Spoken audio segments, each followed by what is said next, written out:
Mr. President. Majority Leader is Roll recognized. call. We are, yes, sir. I ask unanimous consent that further proceedings on the quorum call be dispensed with. Without objection. I ask unanimous consent that it be in order to move to proceed to H.R. 268. Is there objection? Without objection. I move to proceed to H.R. 268. The clerk will report. Calendar number 15, H.R. 268, an act making supplemental appropriations for the fiscal year ending September 30, 2019, and for other purposes. I know no further debate on the motion to proceed. Is there further debate? Hearing none, the question is on the motion to proceed. All in favor say aye. Aye. Those opposed, no. The ayes appear to have it. The ayes do have it. The motion is agreed to. I call The up clerk will report. Calendar number 15, H.R. 268, an act making supplemental appropriations for the fiscal year ending September 30, 2019, and for other purposes. I call up the Shelby amendment at the desk.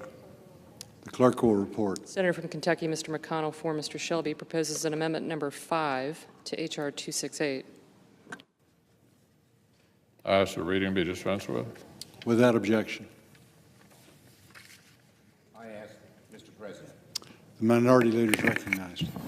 I ask consent that the pending amendment be set aside and call up my amendment number 6. Is there objection? Without objection. I ask The that the clerk will reading. report. Senator from New York, Mr. Schumer, proposes an amendment numbered 6. I ask the reading be dispensed with. Without objection. I further ask consent that notwithstanding Rule 22, that it be in order to file cloture on amendments 5 and 6 during Thursday's session of the Senate, and the cloture motions filed on those amendments during Thursday's session of the Senate be treated as if they were filed during today's session of the Senate and ripen at 2:30 p.m. on Thursday, January 24th, in the order filed. Is there objection? Without objection. I ask the Senate resume consideration of the motion to proceed to S1. The clerk will report. Motion to proceed to calendar number 1, S1, a bill to make improvements to certain defense and security assistance provisions and so forth, and for other purposes.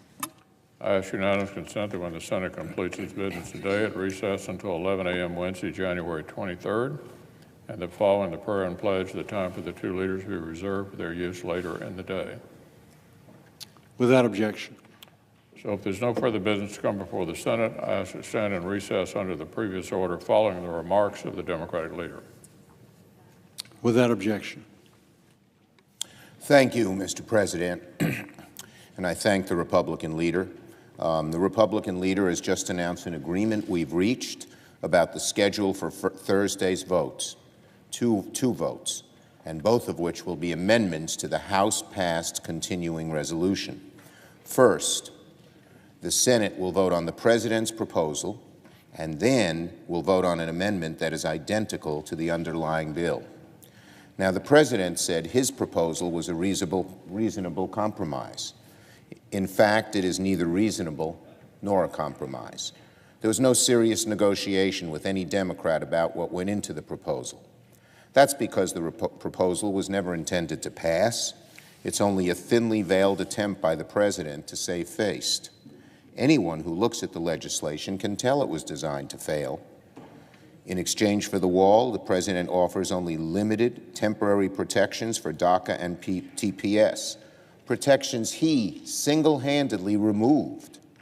So it's sort of like bargaining for stolen goods. And then on top of that, he has proposed new radical changes to our asylum system without consulting any Democrats, changes that controvert our nation's most fundamental and precious values.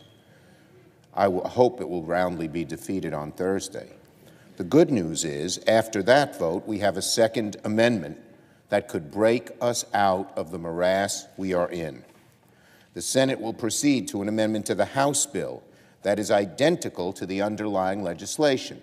In other words, for the first time, we will get a vote on whether to open up the government without any decision one way or the other on border security.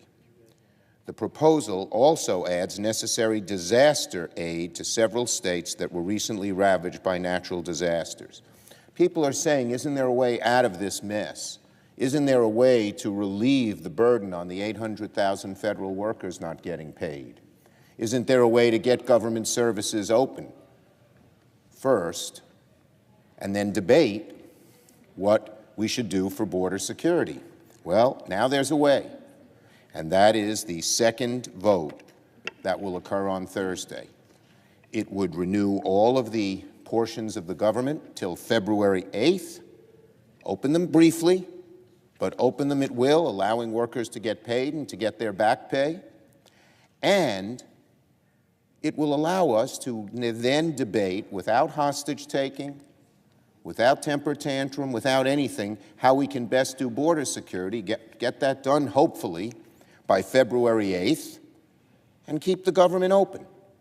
So if you're looking for a way to open up the government, this is the way. And I hope my Republican colleagues, many of whom were circulating a letter that does basically the same thing as this proposal without the disaster aid, to sign, to vote yes. The American people are looking for a solution. I am glad that we will have a vote that will bring us near that solution, much closer to that solution. And that is the second vote here, which will open up the government and then allow us to debate border security. And again, I urge enough of my Republican colleagues to join we Democrats in voting for that proposal. It's already passed the House that could open up the government. I yield the floor.